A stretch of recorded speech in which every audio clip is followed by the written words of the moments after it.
ইলিশ মাছের তো অনেক রকম রান্না তোমরা খেয়েছো, কিন্তু কুমড়ো দিয়ে ইলিশের ঝোল কি কখনো খেয়ে দেখেছো?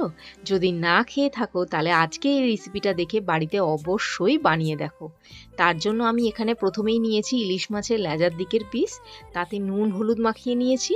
এইবার কড়াইতে তেল দিয়ে আগে থেকে কেটে রাখা কুমড়োগুলো নুন হলুদ দিয়ে ভেজে তুলে নিয়েছি। কুমড়ো কিন্তু এক্কেবারে লাল করেও ভাজবো না। এবার ওই বাকি তেলের মধ্যে দিয়ে দিয়েছি নুন হলুদ মাখানো ইলিশ মাছ। ইলিশ মাছও কিন্তু তাই খুব বেশি ভাজা যাবে না। এইবার দিয়েছি কালো জিরে কাঁচা লঙ্কা ফোড়ন, আর মশলার মধ্যে নিয়েছি হলুদ লঙ্কার গুঁড়ো আর জিরের গুঁড়ো।